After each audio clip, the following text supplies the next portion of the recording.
2nd Ezra 15:49, I will send plagues upon thee, witherhood, poverty, famine, sword, and pestilence to waste thy houses with destruction and death. All right?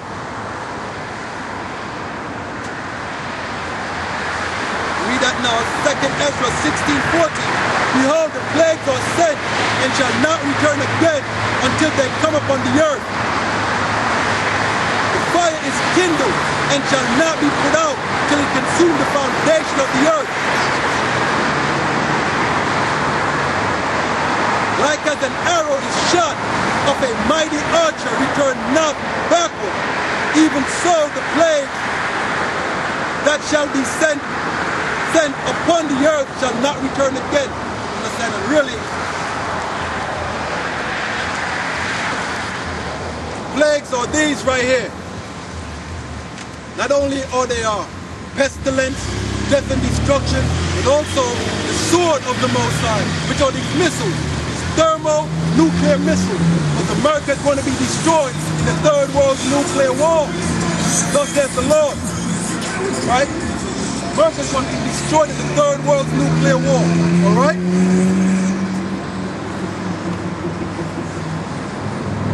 Alright?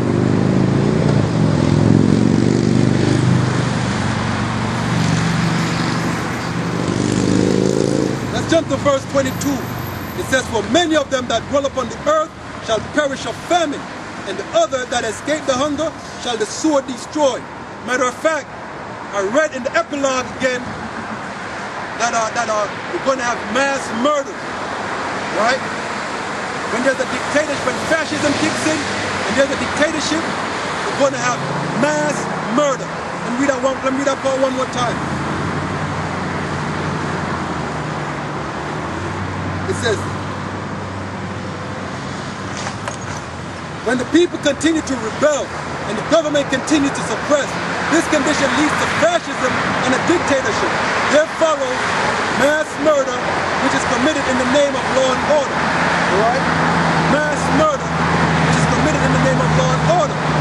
Right? It says right here, 2nd Ezra 16:23, and the dead shall be cast out as dung, and there shall be no man to comfort them, for the earth shall be wasted, and the cities shall be cast down.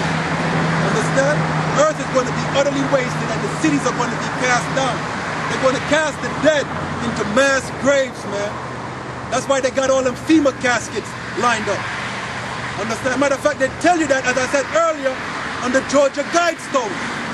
Go type in your computer, in your Google, Georgia Guidestone, and see what comes up. And read the 10 commandments that they put on there.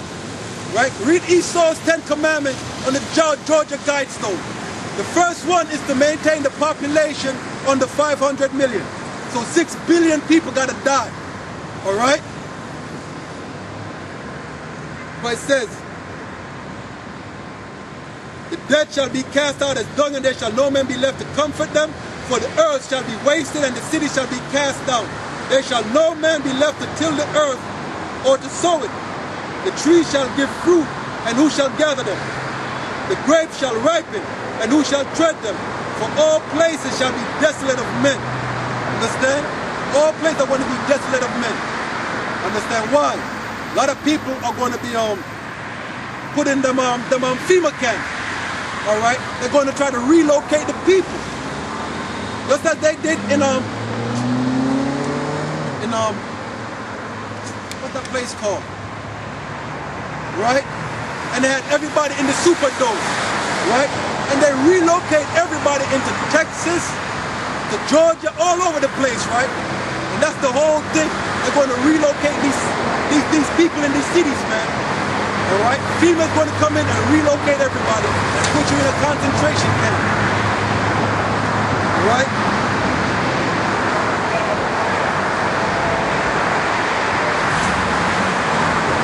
Read that again. It says, there shall be no man left until the earth or to sow it.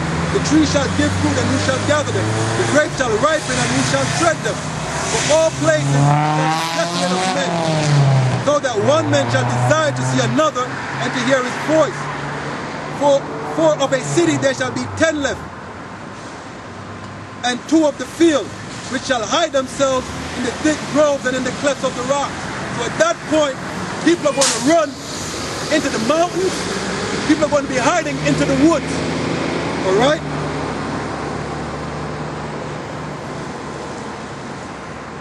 Let's jump to verse 31. It says, even so in those days, there shall be 3 or 4 left by them that search their house with the sword. I mean, the people are going to be still kicking through people's doors, man, searching houses. Even though they're going to be empty or whatever, or they might not be, you might have some squatters around. Understand? People still going to go through these houses, man. All right? And the earth shall be laid waste, and the field thereof shall wax old, and her ways and all her paths shall grow full of thorns, because no man travel through. Right? It's like the cities are going to be overgrown with trees and grass. Kind of like if you have a house and the lawn is manicured, right? And your trees is all groomed up. Leave it like that for a year or 2. Matter of fact, leave it like that for a few months, and you come back and the whole thing is different. Grass and weeds grow all over the driveway. Tree branches growing over the house. It's the same thing. It is the same thing. All right?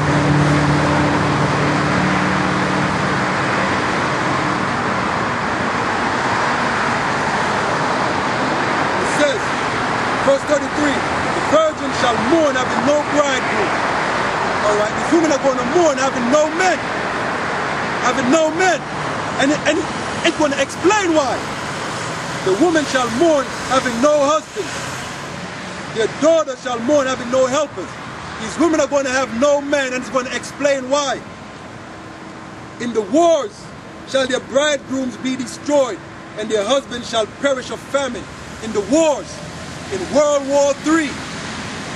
That's what all this is gearing up for. World War III. Oh, you see what's going on down in the Middle East. All right? The Lord said he's gathering all nations in the valley of Jehoshaphat. That's over there in the Middle East, and that's where all military are at right now. All right? You got your allies and the Axis down there. Why?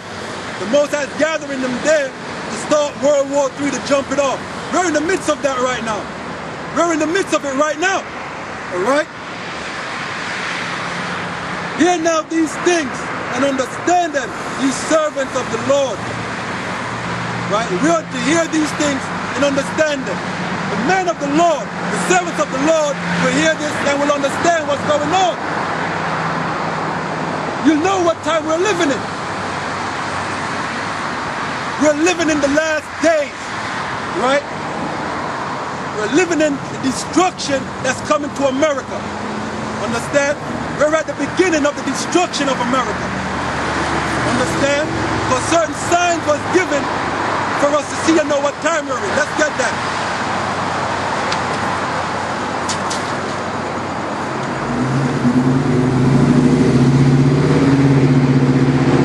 Second Ezra 9:1. He answered me then and said, measure thou the time diligently in itself, and when thou seest part the signs past which I have told thee, then shalt thou understand that it is the very same time wherein the highest will begin to visit the world which he made. Right? So the Lord said, when you see certain things happening, we know that when the highest is going to visit the world which he made. Right? It says, therefore, when there shall be seen earthquakes and uproars of the people in the world, then thou shalt well understand that the Most High spake of those things from the days that were before thee, even from the beginning. And these are the days the Most High spoke of in the beginning. When the Most High sent out the prophets, back then, they were talking about these times. Matter of fact, they saw the visions of these times. And when they saw it, they wrote it down. Why? So we could have it in these times. Because now it's being manifest. What they saw and prophesied back then is being manifest right now. That's why I'm out here. Let's get Jeremiah 28, verse 8.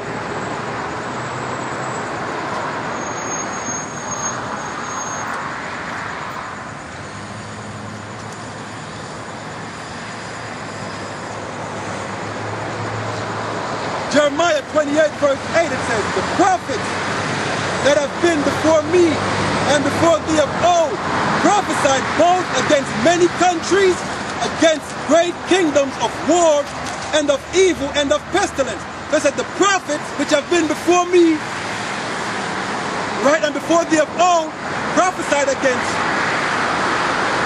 many countries, against great kingdoms of war, of evil and of pestilence.